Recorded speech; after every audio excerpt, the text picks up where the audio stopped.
आज हम BA first semester history के paper ancient and early medieval India का यूनिट 1 का पार्ट 3 शुरू करने जा रहे हैं। हमारी पूरी यूनिट एग्जाम ओरिएंटेड रहेगी ताकि आप पेपर में 100% स्कोर कर पाएं। पीडीएफ आपको कहां से मिलेगा इसकी जानकारी मैंने पहले वीडियो में दी हुई है और पूरा सिलेबस डिस्कशन किया हुआ है, उस वीडियो को जाकर जरूर देखें।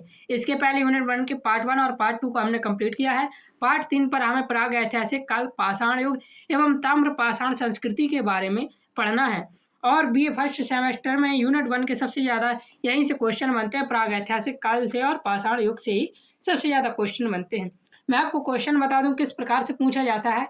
प्राग ऐतिहासिक युग क्या है, यह पूछ लिया जाता पाषाण युग से आप क्या समझते हैं बताइए। विभिन्न पाषाण युगों का संक्षिप्त विवरण दीजिए। जो पाषाण युग के मध्य पाषाण काल, पूर्व पाषाण काल और आधुनिक या नव पाषाण काल है, जो उनका पूछता है कि मतलब इनका संक्षिप्त परिचय दीजिए तीनों युगों का। यह पूछ लिया जाएगा प्राचीन पाषाण युग में मानव जीवन की विशेषताओं का वर्णन कीजिए, अर्थात मानव जीवन किस प्रकार से रहता था। यह मध्य पाषाण कालीन मनुष्य का जीवन कैसा था, पूरा पाषाण कालीन मनुष्य का जीवन कैसा था, इसकी संस्कृति कैसी थी, इन सब का संक्षिप्त परिचय दीजिए। इस प्रकार के क्वेश्चन आपके इस पार्ट से पूछे जाते हैं, तो ये बहुत इंपॉर्टेंट पार्ट है, वीडियो को एंड तक जरूर देखना।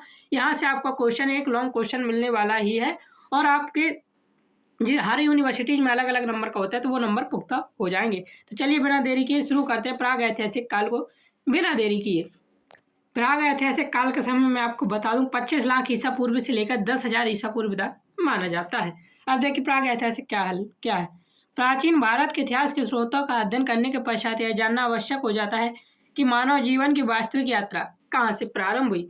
इतिहास का प्रारंभ उस समय से माना जाता है जब मनुष्य ने लिखना सीख लिया और अपने जीवन की घटनाओं का लिपिबद्ध करना आरंभ किया। किंतु इससे पहले भी मानव का एक अत्यंत लंबा कालखंड था जिसके विषय में कोई लिखित प्रमाण नहीं है। तो याद रखना प्राग ऐतिहासिक काल के विषय में कोई भी लिखित प्रमाण नहीं है, ये सिर्फ उत्खननों से प्राप्त स्रोतों के आधार पर इसकी जानकारी प्राप्त हुई है। इस काल की जानकारी हमें पुरातात्विक उत्खननों, पत्थर के औजारों, हड्डियों, गुफाओं, जीवाश्मों तथा अन्य अवशेषों से प्राप्त होती है। इसी काल को प्राग ऐतिहासिक काल भी कहा जाता है, याद रखना। आगे देखिए दिया हुआ है, प्राग ऐतिहासिक काल मानव विकास की सबसे लंबी अवधि है। इसी काल में मनुष्य ने प्रकृति से संघर्ष करना सीखा, पत्थरों के औजार के रूप में प्रयोग किया, आग की खोज की, शिकार करना सीखा, समूह में रहना प्रारंभ किया और धीरे धीरे कृषि तथा पशुपालन की ओर बढ़ा। मानव सभ्यता के विकास की नींव इसी साल में पड़ी थी, याद रखना। आगे देखिए आपके एग्जाम से रिलेटेड नहीं है, थोड़ी सी जानकारी के लिए ये आपको मैं बता देता हूँ शॉर्ट में। वैज्ञानिक के अनुसार पृथ्वी की उत्पत्ति लगभग 4.6 अरब वर्ष पूर्व हुई थी। प्रारंभिक पृथ्वी अत्यधिक गर्म थी। ये आप सभी को पता है कि प्रारंभ में पृथ्वी क्या थी, एक आग का गोला थी और इसी वजह से यहाँ पे जीवन संभव नहीं था। करोड़ों वर्षों बाद पृथ्वी का तापमान कम हुआ और जीवन के अनुकूल परिस्थितियां विकसित हुई। धीरे धीरे वनस्पतियों, जीव जंतु और अंततः मानव का विकास हुआ। यह विकास एक दीर्घ प्राकृतिक प्रक्रिया का परिणाम है। ये कुछ भी आपके पेपर में नहीं आएगा, बस आपकी जानकारी के लिए ये थोड़ा बताया हुआ है। आपने चार्ल्स डार्विन का नाम सुना होगा, जिन्होंने विकासवाद को स्वीकार किया था। डार्विन के अनुसार मनुष्य का विकास करोड़ों वर्ष की क्रमिक प्रक्रिया से हुआ है। इसका अर्थ यह नहीं है कि मनुष्य सीधे वर्तमान बंदर से उत्पन्न हुआ है, बल्कि मनुष्य और आधुनिक बंदरों का एक समान प्राचीन पूर्वज था। आपने इंस्टा स्टोरी में कई बार देखा होगा कि यदि मनुष्य बंदर से बना है तो आजकल के बंदर मनुष्य क्यों नहीं बन जाते। तो इसका सीधा सा आंसर है कि मनुष्य सीधे बंदरों से उत्पन्न नहीं हुआ, बल्कि मनुष्य और आधुनिक बंदरों का एक समान प्राचीन पूर्वज रहा होगा, जिससे एक तरफ बंदर बने और एक तरफ मनुष्य का जन्म हुआ, जिसमें दोनों का विकास अलग अलग दिशाओं में हो गए। यह सिद्धांत जीवाश्मों तथा वैज्ञानिक अनुसंधानों द्वारा समर्थित है। अब देखिए यहाँ से प्राग ऐतिहासिक, यहाँ से आपके क्वेश्चन बनने स्टार्ट होते हैं हिस्ट्री के प्राग ऐतिहासिक काल के। भारत में प्राग ऐतिहासिक मानव के अस्तित्व के प्रमाण अनेक स्थानों से प्राप्त हुए हैं। पूछ लिया जाता है प्राग ऐतिहासिक मानव के अस्तित्व के प्रमाण कहाँ कहाँ से प्राप्त हुए हैं। तो याद रखना, मध्य प्रदेश की भीमबेटका की गुफाओं से, तमिलनाडु के पल्लव, महाराष्ट्र, कर्नाटक, राजस्थान, उत्तर प्रदेश तथा आंध्र प्रदेश के अनेक क्षेत्रों से पत्थरों के औजार, गुफा चित्र, अन्य अवशेष प्राप्त हुआ है। इन खोजों से यह सिद्ध हुआ कि भारत में प्राग ऐतिहासिक मानव का जीवन अत्यंत प्राचीन था। और ये क्वेश्चन कई बार रिपीट हुआ है कि भारत में जो प्राग ऐतिहासिक मानव के अस्तित्व के प्रमाण जो मिलते हैं वह कहाँ कहाँ से मिलते हैं। तो आपको ये सारे नाम याद रखना है। अब देखिए रॉबर्ट ब्रूसफूट एक पुरापाषाण कालीन पत्थर की खोज भी इन्होंने की थी। तो वो कब की थी? 1863 ईस्वी में तमिलनाडु के पल्लरम से प्रथम पुरापाषाणकालीन पत्थर के औजार को इन्होंने खोजा था और इनका महत्वपूर्ण योगदान है प्रागैतिहासिक काल की खोज में। इस खोज के बाद भारत के अनेक भागों में प्रागैतिहासिक स्थलों की खोज हुई और भारतीय प्रागैतिहासिक इतिहास का वैज्ञानिक अध्ययन प्रारंभ हुआ। आगे देखिए दिया हुआ है, पुरातत्वविदों ने प्रागैतिहासिक काल को मुख्यतः दो भागों पर विभाजित किया है, दो आधार पर। पहला मानव द्वारा प्रयुक्त औजार और दूसरा जीवन शैली के आधार पर विभाजित किया है। प्रारंभ में मनुष्य केवल पत्थर के साधारण औजार का प्रयोग करते थे। बाद में इन औजारों में सुधार हुआ और अंततः तांबे और पत्थर दोनों का संयुक्त युग प्रारंभ हुआ। इसी आधार पर प्रागैतिहासिक काल को दो युगों में विभाजित किया जाता है, पाषाण युग और ताम्रपाषाण युग या ताम्रपाषाण संस्कृति। देखिए पाषाण युग देखते हैं, अब उसके बाद ताम्रपाषाण संस्कृति के बारे में पढ़ेंगे। पाषाण युग से आपके बहुत क्वेश्चन बनते हैं, याद रखना। तो पाषाण युग स्वयं 3 भागों में विभाजित किया जाता है, पुरापाषाण काल, मध्यपाषाण काल और नवपाषाण काल। पुरापाषाण काल 25 लाख ईसा पूर्व से 10,000 ईसा पूर्व तक का माना जाता है। मध्यपाषाण काल 10,000 ईसा पूर्व से 8,000 ईसा पूर्व तक माना जाता है और नवपाषाण काल 8,000 ईसा पूर्व से 3,000 ईसा पूर्व तक माना जाता है। सभी किताबों में अलग अलग मिलेगा, आप कोई भी टाइमलाइन लिख दीजिएगा, आपकी सही होगी। और जो भारत के इतिहास में है, इसके बाद ताम्रपाषाण संस्कृति होती है 2500 ईसा पूर्व से 700 ईसा पूर्व तक ताम्रपाषाण संस्कृति मानी जाती है, याद रखना। आगे देखिए पुरापाषाण काल। देखिए पाषाण काल के जितने भी खंड हैं, पुरापाषाण काल, मध्यपाषाण काल या नवपाषाण काल, तीनों खंडों से संक्षिप्त परिचय और लॉन्ग क्वेश्चन और शॉर्ट क्वेश्चन दोनों जगह पर पूछ लिया जाता है। जब शॉर्ट क्वेश्चन पूछ ले तो आपको कम लिखना है, जब ज़्यादा पूछ ले तो आपको ज़्यादा लिखना है। पाषाण युग का प्रथम चरण पुरापाषाण काल कहलाता है, याद रखना। पाषाण युग का जो प्रथम चरण है वह पुरापाषाण काल कहलाता है। पुरापाषाण काल 25 लाख ईसा पूर्व से 10,000 ईसा पूर्व तक माना जाता है। यह मानव इतिहास का सबसे प्राचीन काल माना जाता है। इस समय मनुष्य का जीवन अत्यंत कठिन था, क्योंकि वह प्राकृतिक गुफाओं, वृक्षों की छाया तथा चट्टानों के नीचे आश्रय लेता था, अर्थात उनके पास खुद का घर भी नहीं होता था।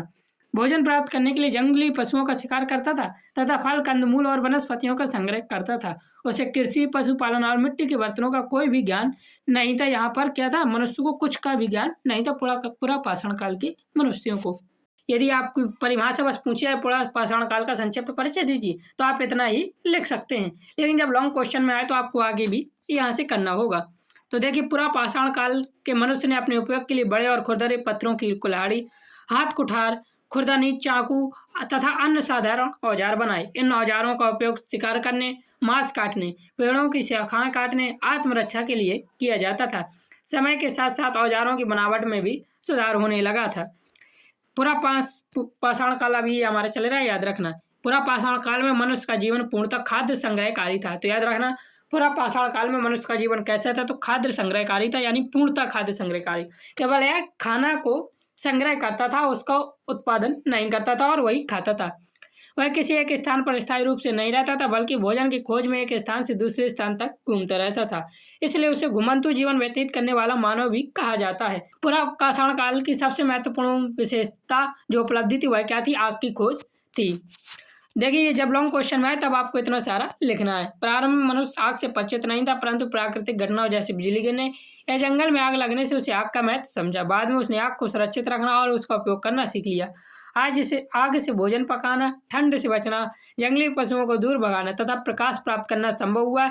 इससे मानव जीवन में क्रांतिकारी परिवर्तन आया। तो आग की खोज किस काल में हुई थी, तो आग की खोज पुरापाषाण काल में हुई थी और इससे पहले मनुष्य क्या था, परिचित नहीं था आग से, और यही सबसे बड़ी उपलब्धि थी पुरापाषाण काल की। देखिए आगे दिया हुआ है, इसी काल में मनुष्य छोटे छोटे समूहों में रहता था।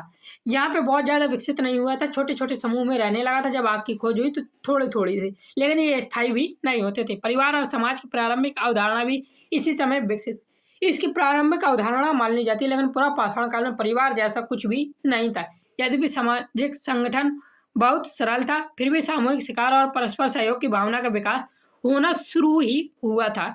आगे देखिए दिया हुआ है, पुरापाषाण काल के लोगों के धार्मिक जीवन के विषय में निश्चित जानकारी उपलब्ध नहीं है, यानी इनका धार्मिक जीवन कैसा था इसका कोई भी अनुमान आज तक पुरातत्ववादी नहीं लगा पाए हैं। किंतु पुरातात्विक प्रमाणों से यह अनुमान लगाया गया है कि वे प्रकृति की शक्तियों जैसे सूर्य, अग्नि, वृक्ष तथा पशुओं के प्रति श्रद्धा रखते थे।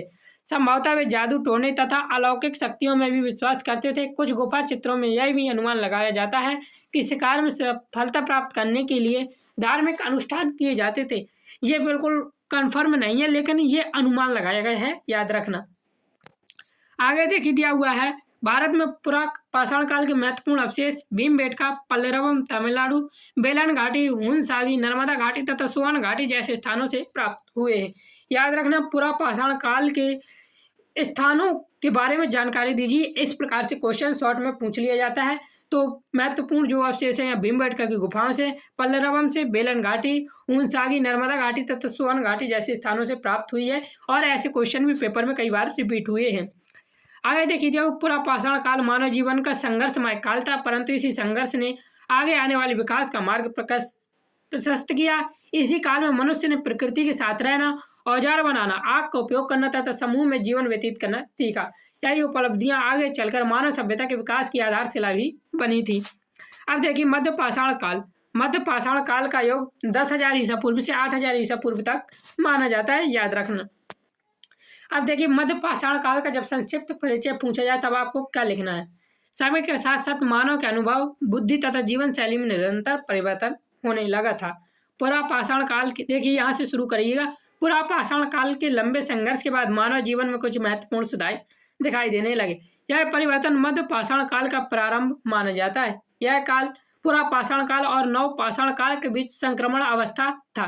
तो मध्य पाषाण काल और को पुरा पाषाण और नव पाषाण काल के बीच संक्रमण अवस्था क्यों कहा जाता है, तो इसका याद रखना, क्योंकि इसी समय मानव के जीवन में सुधार हुए।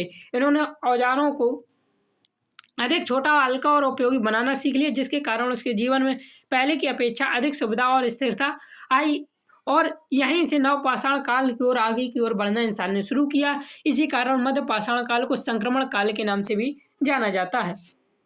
आगे देखिए दिया हुआ है, मध्य पाषाण काल की सबसे बड़ी विशेषता सूक्ष्म पाषाण औजारों का निर्माण था।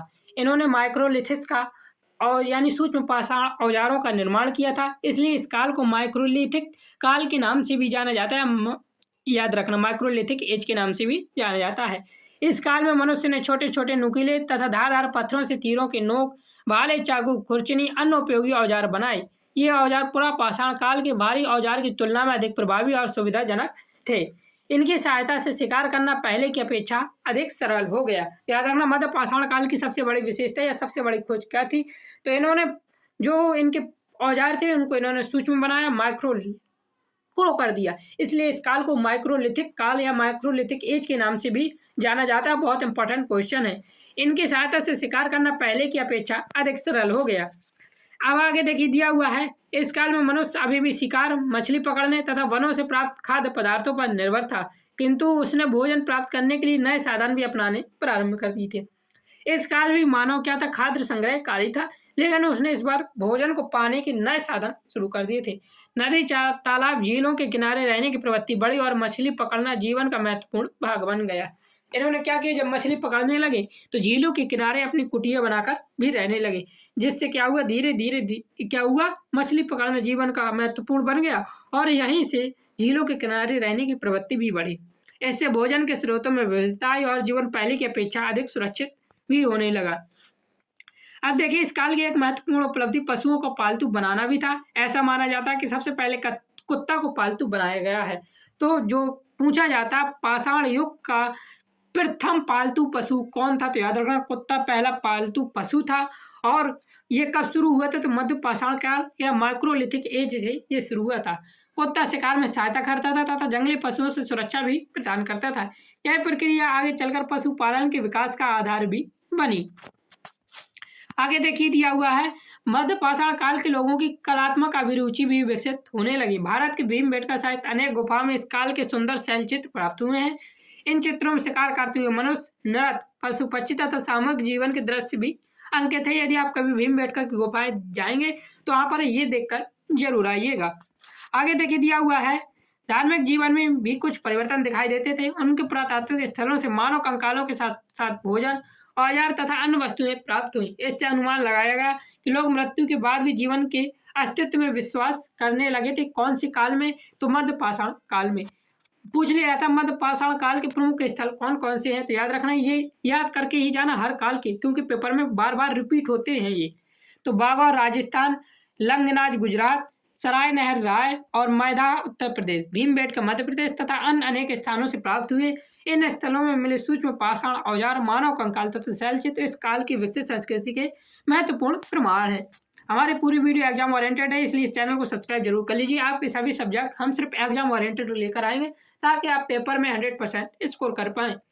अब देखिए, नवपाषाण काल का युग जो है वह 8000 ईसा पूर्व से 3000 ईसा पूर्व के आसपास माना जाता है। अलग अलग किताबों में अलग अलग मिल जाएगा आपको, लेकिन लगभग इतना ही माना जाता है। लगभग लगा देना, आगे उसके साथ शुरू करना।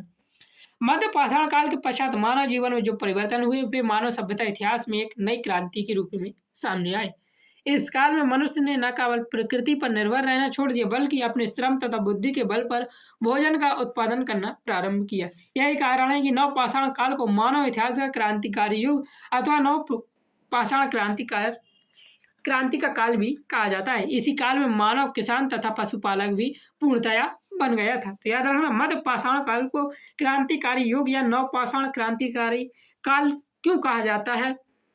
क्योंकि मनुष्य ने इस युग में प्रकृति पर निर्भर रहना छोड़ दिया और अपने श्रम तथा बुद्धि के बल पर भोजन का उत्पादन प्रारंभ कर दिया था। आगे देखिए, जब नवपाषाण काल लॉन्ग क्वेश्चन में तब और आगे हमें लिखना है, नवपाषाण काल की सबसे महत्वपूर्ण उपलब्धि कृषि का विकास था। इससे पहले मनुष्य जंगलों से फल, कंदमूल और शिकार पर निर्भर रहता था, किंतु अब उसने भूमि को साफ करके उसमें बीज बोना और फसल उगाना सीख लिया। गेहूं, जौ, चावल तथा बाजरा जैसी फसलों की खेती प्रारंभ हुई। कृषि के विकास से भोजन की नियमित व्यवस्था संभव हुई। अब आगे देखिए, दिया हुआ है, नवपाषाण काल में मानव स्थायी निवास बनाना प्रारंभ किया। वह भोजन की खोज में लगातार एक स्थान से दूसरे स्थान नहीं भटकता था। उसने मिट्टी, लकड़ी, घास तथा बांस की सहायता से झोपड़ियां और छोटे छोटे घर भी नवपाषाण युग में ही बनाए थे। धीरे धीरे अनेक परिवार एक स्थान में रहने लगे और गांवों का निर्माण होने लगा। यही गांव आगे चलकर नगरों और सभ्यताओं के विकास का आधार भी बने। आगे देखिए, दिया हुआ है, नवपाषाण काल में मिट्टी के बर्तन बनाने की कला भी विकास हुआ था। प्रारंभ में बर्तन हाथ से बनाए जाते थे, बाद में चाक का प्रयोग होने लगा। इन बर्तनों का उपयोग भोजन पकाने, अनाज संग्रह करने तथा पानी रखने के लिए किया जाता था। इससे मानव जीवन अधिक व्यवस्थित और सुविधाजनक बन गया नवपाषाण काल में। अब देखिए, आगे और भी है, इसी काल में कपड़ा बुनने की कला का भी विकास हुआ। लॉन्ग क्वेश्चन में आए तो आपको इतना ही बड़ा लिखना पड़ेगा। पहले मनुष्य पशुओं की खाल, पत्तों तथा वृक्षों की छाल का उपयोग करता था, किंतु अब उसने सूत काटना और वस्त्र बनाना भी सीख लिया था। आगे दिया हुआ है, सामाजिक जीवन भी पहले की अपेक्षा अधिक संगठित हो गया। परिवार संस्था मजबूत हुई, श्रम विभाजन की भावना विकसित हुई, सामूहिक जीवन को अधिक महत्व मिलने लगा। जब क्या हुआ, झोपड़ी बनाने लगे तो आसपास रहने भी लगे। जब रहने लगे तो परिवार बना तो श्रम विभाजन हुआ, श्रम विभाजन भी हुआ और सामूहिक जीवन को भी अधिक महत्व दिया गया। कृषि, पशुपालन और घरेलू कार्यों में भी सभी सदस्य अपनी अपनी क्षमता के अनुसार योगदान देने लगे। आगे दिया हुआ है, धार्मिक जीवन में भी परिवर्तन दिखाई देते थे। मनुष्य प्रकृति की शक्तियों, सूर्य, वर्षा, पृथ्वी तथा वर्षा को जीवन दाता मानकर उनकी पूजा करने लगा था और इसी काल में धार्मिक जीवन का प्रारंभ भी हुआ था। एक बात याद रखना, जो भारत के मूल निवासी थे वो प्रकृति की ही पूजा करते थे। जब आर्य लोग आए थे, हमने पिछली वीडियो में यूनिट पार्ट 1 में ये चर्चा की थी, आर्य लोग आए, जब आर्यभट्ट भारत का नाम पड़ा था, उसके बाद यहाँ पे मूर्ति पूजा की शुरुआत हुई थी। वैदिक काल के बाद उत्तर वैदिक काल में कृषि पर निर्भरता बढ़ने के कारण वर्षा और उर्वरक भूमि का महत्व भी बढ़ गया। अनेक स्थानों से प्राप्त मूर्तियों से यह भी अनुमान लगाया जाता था कि लोग मारुति देवी या उर्वरता की देवी की पूजा करते थे। याद रखना ये। आगे देखिए, दिया हुआ है, भारत में नवपाषाण काल के प्रमुख स्थल भी पूछ लिए जाते हैं पेपर में। ये क्वेश्चन बार बार रिपीट होने वाले हैं। तो बोरझूम कश्मीर, कोल्डिवा, मैगण उत्तर प्रदेश, चिरांद बिहार और पिकील तथा ब्रह्मगिरी कर्नाटक आदि इन स्थानों से कृषि, पशुपालन, मिट्टी के बर्तन और स्थायी वस्तुओं के महत्वपूर्ण प्रमाण प्राप्त हुए हैं। अब आपके मन में प्रश्न उठने लगा होगा ताम्रपाषाण संस्कृति से पहले कि कुछ जगह से कुछ प्रकार की जो वस्तुएं मिली उन जगह के नाम भी शायद पेपर में पूछ लिए जाते हों। तो मैं आपको यकीन दिला दूं, जो हमारा थ्योरी पेपर होता है उनमें ये क्वेश्चन, इस प्रकार के क्वेश्चन नहीं देखने को मिले हैं अभी तक मेरे अंदाज में। लेकिन फिर भी मैं आपके लिए कुछ ऐसी जगह के नाम बता दूंगा वीडियो के अंत में, जहाँ से जो उत्पादन हमें प्राप्त हुए, जैसे अनाज हमें सबसे पहले कहाँ से मिला था, और इस प्रकार के क्वेश्चन को हम देखते चलेंगे आगे, लास्ट में देखेंगे इस बारे में।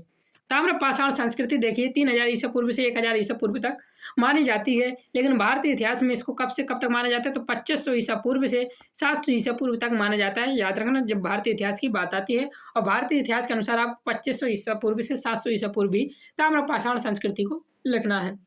नवपाषाण काल के अंत में मानव जीवन में एक और महत्वपूर्ण परिवर्तन आया। मनुष्य ने पत्थर के औजारों के साथ साथ तांबे का उपयोग करना भी प्रारंभ कर दिया। एक चीज मैं आपको और बताना भूल गया, जो हमारा पूरा पाषाण काल का नवपाषाण काल था, उस समय लोहे का प्रयोग भी प्रचलन में आ गया था। याद रखना कब, पाषाण युग के मतलब कि नहीं, ताम्र पाषाण संस्कृति में तांबे, और जब वैदिक काल शुरू होता है तब लोहे का प्रयोग किया जाता है। तो पाषाण युग में पत्थर का, ताम्र पाषाण संस्कृति में तांबे का, और जो हमारी आगे का वैदिक और उत्तर वैदिक काल आता है वहाँ लोहे का प्रयोग किया जाता है। तो ताम्र पाषाण काल को देखते हैं। इसमें तांबे का उपयोग प्रारंभ या यद्यपि उस समय लोहे का ज्ञान नहीं था, फिर भी तांबे के प्रयोग ने मानव जीवन को पहले की अपेक्षा अधिक उन्नत बना दिया। जिस काल में मनुष्य पत्थर और तांबे दोनों का प्रयोग के औजार का उपयोग करता है उसे ताम्र पाषाण काल के नाम से जाना जाता है। उस समय विकसित सभ्यता को ताम्र पाषाण संस्कृति या ताम्र पाषाण सभ्यता भी कहा जाता है। ताम्र पाषाण संस्कृति मानव सभ्यता के विकास का एक महत्वपूर्ण चरण थी। यह पूर्णतः पाषाण युग भी नहीं था और न ही पूर्णतः धातु युग था। इस काल में पत्थर के औजार का भी प्रयोग जारी था और तांबे से बने कुल्हाड़ी, चाकू, भाला, तीर तथा अन्य उपकरणों का भी उपयोग होने लगा था। आगे देखिए दिया हुआ है, इस काल के लोगों का मुख्य व्यवसाय कृषि और पशुपालन था। वे गेहूं, जौ, चावल, बाजरा तथा दालों की खेती करते थे। तो याद रखना ताम्र पाषाण काल में मुख्य रूप से किसकी खेती होती थी तो गेहूं, जौ, चावल, बाजरा और दालों की खेती करते थे। गाय, बैल, भेड़, बकरी तथा सुअर जैसे पालतू पशुओं का पालन भी व्यापक रूप से किया जाता था।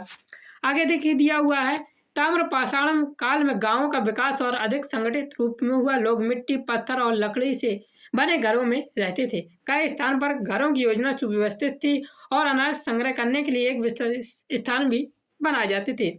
इस काल में मिट्टी के बर्तनों का निर्माण पहले की अपेक्षा अधिक उन्नत हो गया।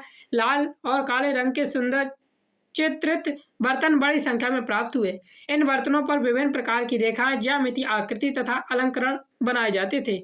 इससे उस समय के लोगों की कलात्मक रुचि और शिल्प कला का पता चलता है।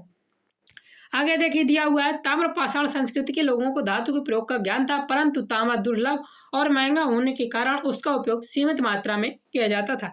तो इन्हें धातु का ज्ञान तो था किंतु तांबा बहुत कम पाया जाता था और इसी कारण से तांबा महंगा होता था और जिससे इसका सीमित मात्रा में ही उपयोग होता था। अधिकांश दैनिक कार्यों के लिए पत्थर के औजारों का ही प्रयोग जारी रहा। यही कारण है कि इस काल का नाम ताम्र पाषाण रखा गया, क्योंकि इसमें तांबा और पत्थर दोनों का समान रूप से उपयोग किया जाता था। आगे देखिए दिया हुआ है, व्यापार का भी प्रारंभिक विकास इसी काल में हुआ। विभिन्न क्षेत्रों के लोग आवश्यक वस्तुओं पर परस्पर विनिमय करते थे। कृषि उत्पाद, मिट्टी के बर्तन, तांबे के औजार तथा अन्य वस्तुओं का आदान प्रदान भी ताम्र पाषाण काल से शुरू हो गया था। इससे विभिन्न क्षेत्रों के बीच आर्थिक और सांस्कृतिक संबंध स्थापित हुए। आगे दिया हुआ है, धार्मिक जीवन में प्रकृति की पूजा का महत्व बना रहा। लोग पृथ्वी, वर्षा, सूर्य तथा उर्वरता की शक्तियों को जीवन का आधार मानते थे। उनके पुरातात्विक स्थलों से प्राप्त मार्त देवी की मूर्तियां इस बात का संकेत देती है कि लोग उर्वरता और समृद्धि की देवी की पूजा की जाती थी। इससे कृषि प्रधान जीवन की झलक मिलती है। आगे देखिए, भारत में ताम्र पाषाण संस्कृति के जो प्रमुख केंद्र है वो भी बार बार पूछे गए हैं, ध्यान रखना। राजस्थान का आहण, कहता, नौता, डोली मध्य प्रदेश का, मालवा क्षेत्र, इनाम गांव, नेवासा, दैमाबाद महाराष्ट्र। इन स्थानों से प्राप्त मकानों के अवशेष, तांबे के औजार, चित्रित मृद भांड तथा कृषि संबंधी प्रमाण इस संस्कृति की उन्नत अवस्था को स्पष्ट करते हैं।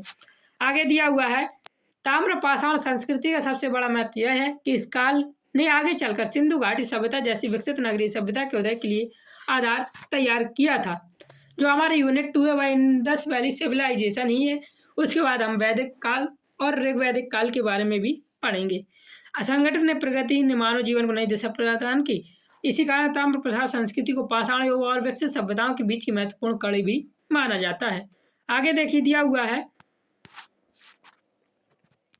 इस प्रकार प्रागैतिहासिक काल का अध्ययन हमें यह समझने में सहायता करता है कि मानव ने लाखों वर्षों के संघर्ष, अनुभव और निरंतर विकास के पश्चात सभ्यता की ओर अपना पहला कदम बढ़ाया था।